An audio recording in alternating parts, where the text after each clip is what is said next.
Welcome back to the Culture of Currency. Here we are in June, which means I like to go through and show off, some of my silver because it's halfway through another year.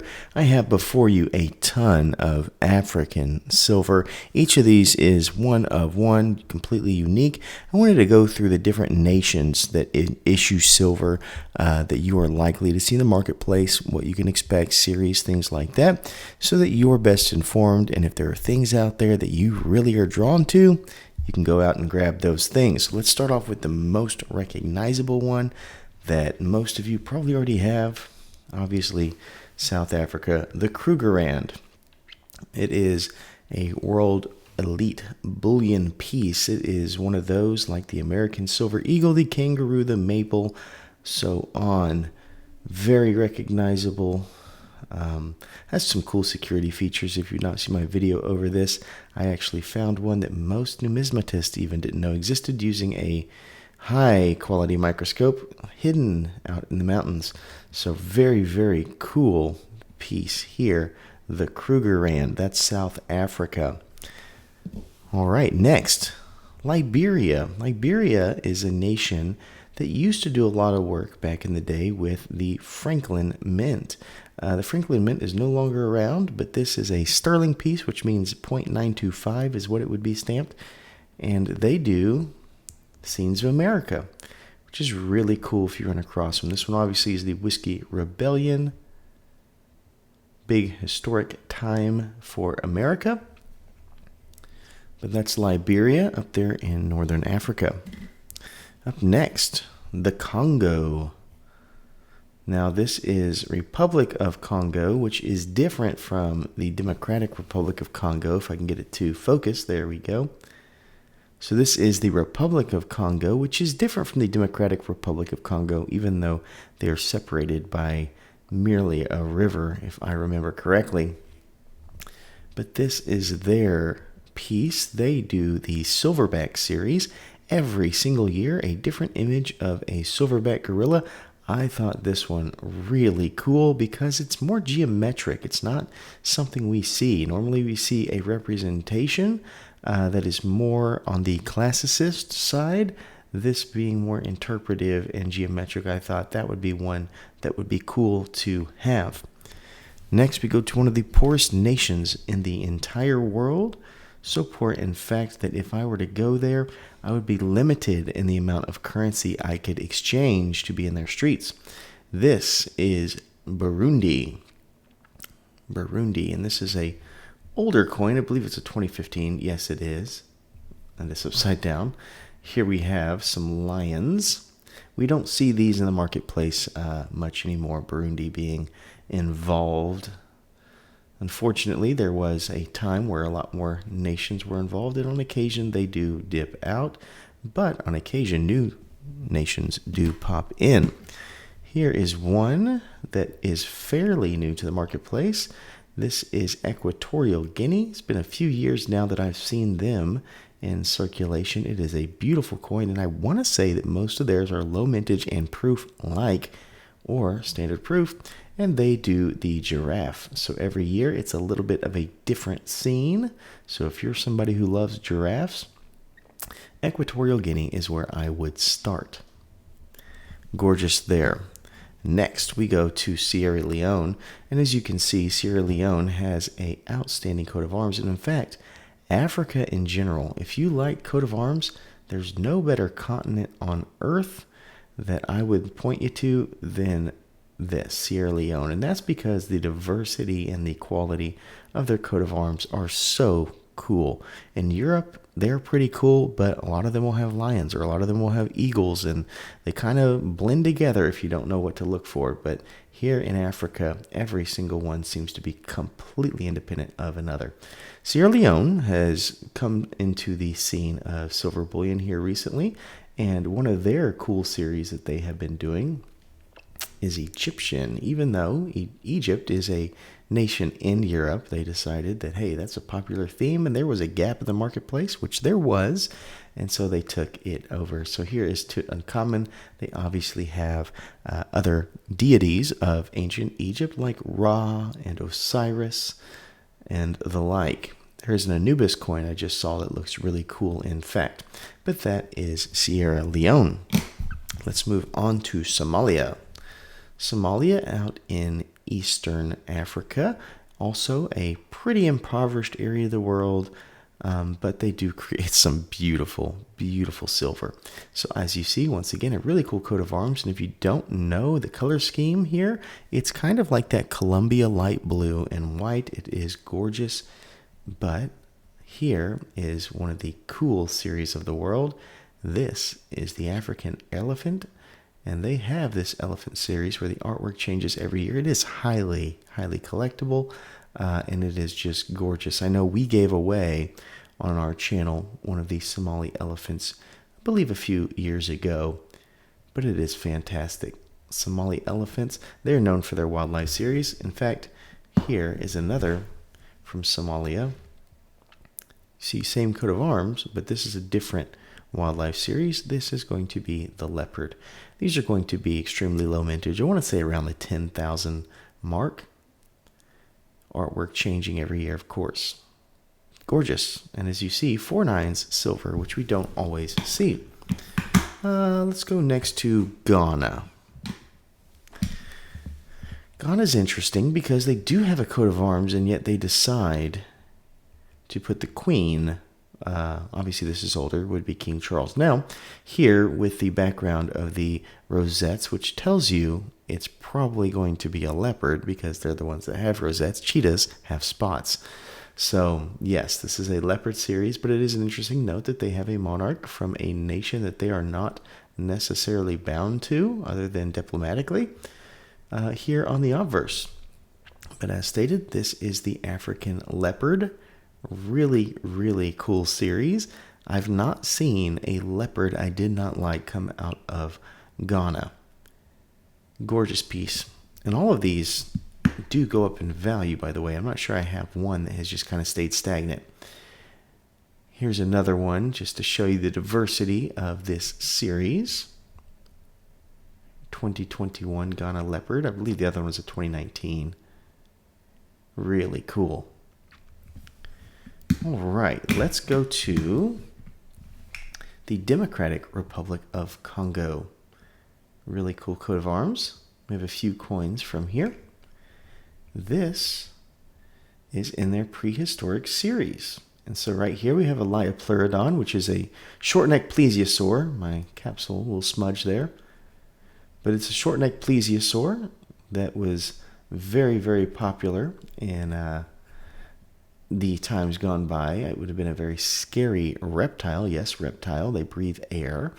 To have come in contact with. And as you notice here, there's an ichthyosaur. And one of the cool things about this series is they tend to have multiple species represented. Yes, they have your focus, but they take it into a scene where you see a little bit more wildlife. We have some type of cephalopod here. Not sure if that, well, maybe it's a small fish. I can't tell. Not sure if he'd spend a whole lot of his resources on something so small, but it is a cool image. Another from the Democratic Republic of Congo, as you see. This is the shoebill stork. This is one of their cool ones where the artwork changes every single year. Really worth your time. Very interesting bird, and my research indicates that there is basically nothing that would have changed other than a little bit of size from the standard shoebill that you see right now all the way to possibly the Triassic period. Very cool. So that could have been something you saw during the dinosaur days. Another Republic of Chad. Sorry, not Chad. Democratic Republic of Congo. This is Dunkleosteus. This would have been a creature in the Devonian period. So this is before tetrapods basically took to the earth, and everything, for the most part, lived in the sea, which caused a plethora of plant life, which threw everything out of balance, which kind of made for the existence of a need for things to leave the ocean. But this is a scary, scary critter here. By the way, all of these have in-depth videos, so if you see one you like and you want to know more, go check out the video I made about them, and you'll get probably more than you wanted to know about them. All right, another Democratic Republic of Congo. This is Parasaurolophus. And once again, you notice we have some raptors here in the foreground. And 2 Parasaurolophus here and a little baby over there. So odds are they would target the baby. And if you didn't know, the actual velociraptor is more the size of a turkey than what you see on Jurassic Park. But on Jurassic Park, that would be more the size of, let's say, a Utah raptor. All right, let's go here next. Cameroon. Cameroon, we have a beautiful scene, and if you are somebody who loves the dime, you'll notice this bundle of sticks bound in the axe head. That is a old school token of peace, is to have the axe bundled, and we call that a fasces. And here we have cross fasces there. So Cameroon is on the west side of Africa. And we have here the imperial dragon. This was one of my first videos to make, and I was not prepared whenever I looked into the influence that China had in this country, which makes a lot more sense here years later. This was 2018, of course, on why this image ended up on an African coin. Now, I will also say this is a very, very cool image that's taken directly from historical art in China. So if you're an art enthusiast, there is some relevance there. Here we are again, Cameroon, which, by the way, I love the stuff coming from Cameroon. Here is a mandrill. This is an ape that is known to be in large groups. I believe they call them troops, but I don't remember. But beautiful ornateness of the face, let's say. This is Rafiki, if you are familiar with the movie Lion King. Gorgeous. Cameroon, again. This is their probably best known series. This is going to be the cheetah. This is one that changes every single year, and it is gorgeous. I absolutely love the cheetah. In fact, of all of the big cats, I believe the cheetah is my favorite. It used to be a Black Panther as a child, and as I've got to know the world a little bit, I think the cheetah is where it will rest from here on out. And another from Cameroon, another variation on that cheetah. Here sitting on the morning sun, it would seem. But cheetah often sit on points of elevation like rocks so that they can see across a flat savanna and start to move towards potential targets and alert themselves from danger so they can start to move away, because believe it or not, they're still picked on out there in the savannah. Next, we go to the nation of Rwanda, which, if I had to pick any nation to buy silver coins from, and I only got to pick one nation in Africa, Rwanda would be the one. Gorgeous coat of arms, as you see shields here. You see a double Z basket, which is a point of pride of tribal descent. You have the cog of industry, the sorghum, all of these things. And here you have the Mayflower. This is their nautical ounce series. Everything from Rwanda is quality, just like you would get at Perth. I want to say most of their stuff is actually minted by the Bavarian Mint up there in Europe, which hails to good quality. So this is what they call a nautical ounce in their nautical series. Just a gorgeous coin. It changes every year, and it's a different boat every year. I happen to get the nautical one. Another, once again, Bank of Rwanda. This is what their lunar series looks like. So they have one of the coolest lunar series, even though Asian culture is not necessarily big for them. They understand the worldwide significance of it, and obviously that it sells. This is Year of the Tiger, as you would expect, and they do mosaicism, so mosaic theme of all of their lunars, which is very, very cool. I absolutely love that. Once again, we have Rwanda, and this one is going to be their wildlife series. We have the pelican right there with beautiful, rough depiction of Africa. So they have a ton in this series. They just recently had a gorilla I saw. So all of them will have a different animal down here with the beauty of Africa right there. Rwanda again. And we have another lunar, the year of the dragon. How cool is that? Really stellar piece. Our last from Rwanda for this video at least will be this one right here. Showing you another of the wildlife ounces. This is the okapi, which wasn't discovered until not too many decades ago, right here in the Congo area, in that beautiful, beautiful, deep tropical forest in sub-Saharan Africa. So here it is, the okapi. And our last nation that we will talk about today is going to be that of Chad. Chad is one that has had silver and scenes for some time now. In fact, they have very high quality silver ounces as well, which we'll look at here at the end. So 2021, and this is mandala. Mandala is a print that is very popular throughout Asia. And what they do is they combine the popularity of the mandala with the species of the local fauna, this being obviously the warthog. First time I've ever seen a warthog on a coin, to be honest. Really, really cool piece there. We go here, once again, Chad. And you see the carryover of the theme. So then we have the mandala and the crocodile. These are extremely low mintage, and though they're mirrored and somewhat plain other than the mandala, actually hold value quite well. You know, you might be paying $7, $8 in a premium, but by the end of the year, you're looking at like $15 above what you paid for a lot of these types of coins.